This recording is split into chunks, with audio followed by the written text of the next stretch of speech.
Para sahabat sehat, ngobrol kita kali ini mengenai sesuatu yang kelihatannya remeh dan nampaknya itu sering kali kita lakukan ya, yaitu mengenai apa?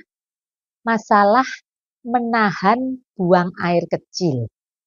Nah, nih para ibu-ibu khususnya yang sedang hamil, itu kan sering kali tuh dikit-dikit istilahnya apa? Kebelet pipis ya.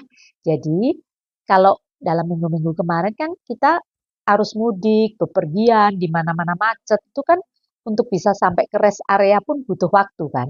Nah, padahal ada rekomendasi kalau untuk ibu hamil itu kalaupun bepergian jauh, itu setiap 2 jam harus berhenti untuk buang air kecil. Tidak boleh menahan atau istilahnya ngempet ya kalau orang Jawa bilang, tidak boleh menahan rasa berkemih itu sehingga kelihatannya sepele bisa berdampak negatif, bisa berdampak yang tidak kita harapkan pada kehamilan. Oleh sebab itu, para sahabat sehat, pada kesempatan yang baik ini, ayo kita sekarang ngobrol mengenai bahaya apa? Menahan kencing bagi ibu hamil. Yang jelas, kalau namanya ibu hamil, sering merasa kebelet pipis itu lumrah wajar karena memang itu dipengaruhi karena faktor hormonal ya. Jadi sekali lagi perubahan hormonal itu menyebabkan gini. Jadi ginjal itu kan tempat untuk menyaring darah. Peningkatan produksi kencing itu apa menyebabkan kandung kemih kita itu merasa penuh ya. Apalagi pada seorang ibu yang sedang hamil kan rahim itu membesar.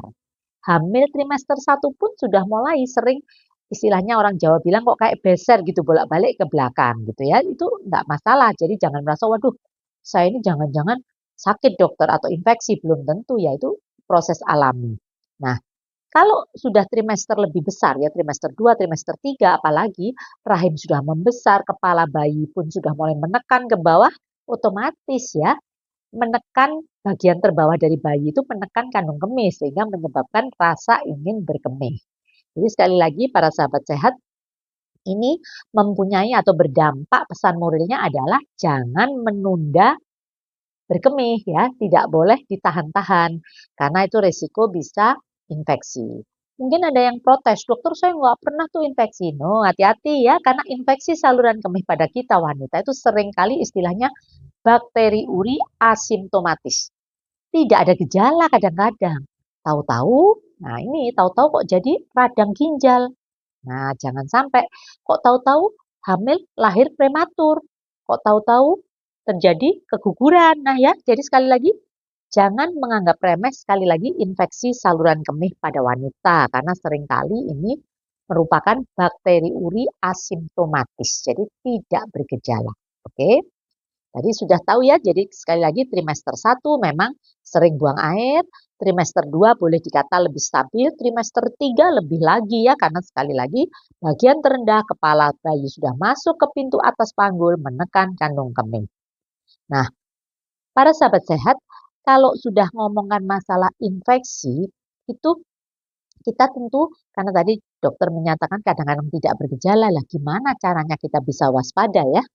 Kita waspada itu tadi, kalau kok frekuensi buang air kecilnya lebih sering atau mungkin mulai ada rasa nyeri seperti apa anyang-anyangan jadi berkemih tapi rasanya masih nggak tuntas masih ada yang kepingin dikeluarkan tapi nggak bisa seperti itu bahkan kalau udah lebih parah lagi bisa keluar apa darah ya kencing darah atau badan demam ya demam tinggi pada anak kecil pun bisa terjadi infeksi saluran kemih menyebabkan demam yang tinggi sampai menggigil.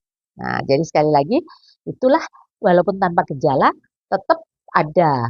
Kita kadang-kadang mengabaikan, tapi tetap ada gejala-gejala yang mengarah ke arah infeksi saluran kemih itu. Nah, sekarang begini, para sahabat sehat, apa sih bahayanya? Apa bahayanya infeksi saluran kemih bagi ibu hamil atau bagi wanita ya? Kita tahu bahwa ada 100 kasus per 100.000. Nah, jarang dokter loh, jangan dibilang jarang ya. Karena sekali lagi kalau infeksi saluran kemih ini tidak diterapi dengan tuntas bisa menyebabkan banyak dampak negatif. Yang pertama, yang sering kali bisa menyebabkan ketuban pecah dini.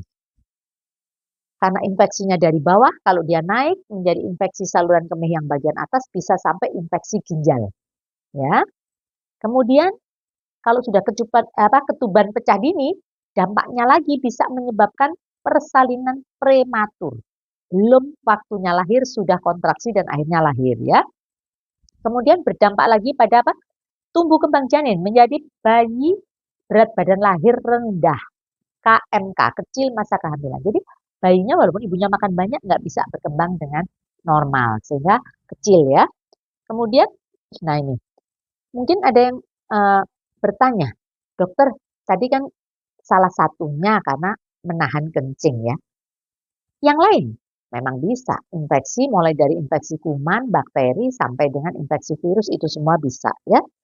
Kalau itu tidak ditata laksanai dengan baik, bisa berdampak macam-macam ini. Tapi kalau ditata laksanai dengan baik, perlu antibiotik juga diminum dengan teratur, mungkin juga tips dan trik yang nanti juga akan saya sampaikan itu dipatuhi, bisa sembuh total, tidak berdampak negatif. Jadi nggak perlu takut atau parno ya. Oke, jadi tadi sudah saya jelaskan berdampak pada ketuban pecah dini, kelahiran prematur, berat badan bayi lahir rendah, bahkan kerusakan ginjal, dan yang paling mengerikan bisa menyebabkan sepsis. Apa itu sepsis? Infeksi yang mengenai seluruh tubuh. Nah, ini akan berakibat fatal ya. Tadi masalah infeksi juga sudah saya jelaskan, bisa kuman, bisa E. coli, bisa akibat daripada apa? Hubungan suami istri itu, penyakit menular seksual juga bisa ya. Jadi sekali lagi ini juga harus hati-hati ya. Nah, terus tadi kan sudah saya jelaskan mengenai gejala-gejala yang sering diremehkan tapi tidak mendapat perhatian, padahal itu sudah merupakan warning, merupakan peringatan bagi kita ya. Jadi sering kencing, tidak tuntas ya, merasa nyeri, nggak nyaman pokoknya begitu, atau bau kencingnya kok nggak sedap, kok warnanya kok keruh, atau bahkan ada darahnya. Kemudian yang lebih parah kalau badan memang sudah mulai ada respon, seperti tadi demam, kram perut, kemudian diare, mual muntah, sampai dengan tadi yang lebih parah kalau sudah sampai sepsis tentunya ya, demam menggigil dan sebagainya.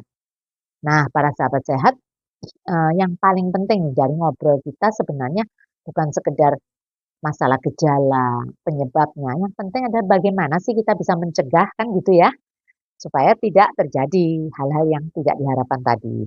Yang pertama, sudah saya jelaskan berulang kali, minumlah air putih yang banyak. Pengertiannya banyak itu minimum satu hari itu 2 liter. 2 liter itu 18. Kan walaupun puasa kemarin saya beri rumus apa?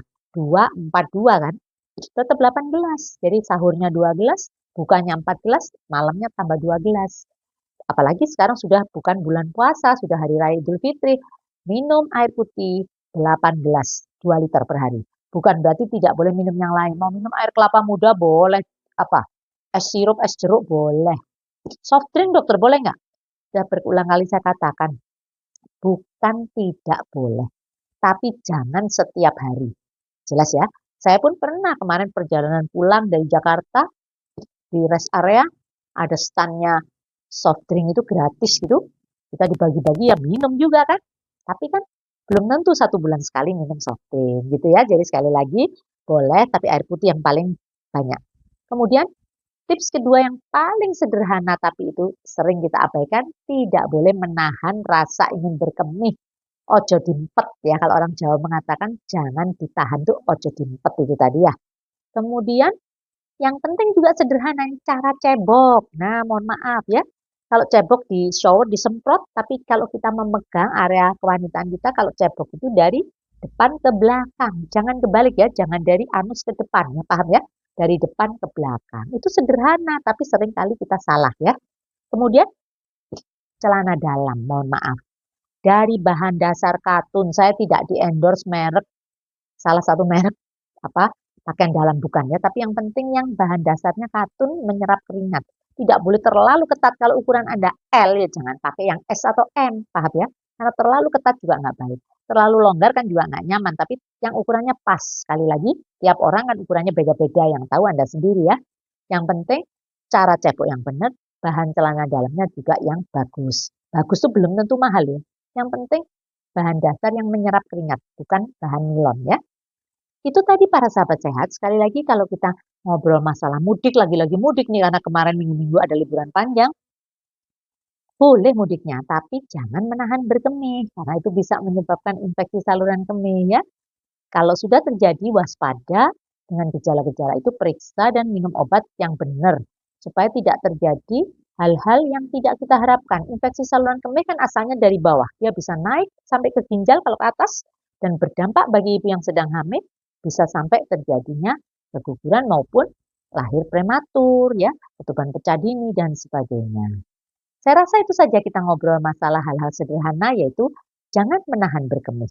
Karena itu sekali lagi banyak dampaknya. Kalau Anda kurang jelas, silahkan tulis di kolom komentar, silahkan Anda bertanya, pasti akan saya jawab. Kalau Anda rasa ada manfaatnya, silahkan share kepada siapapun teman-teman Anda. Salam sehat selalu, kita akan ketemu lagi di edisi Ngobrol Sehat berikutnya.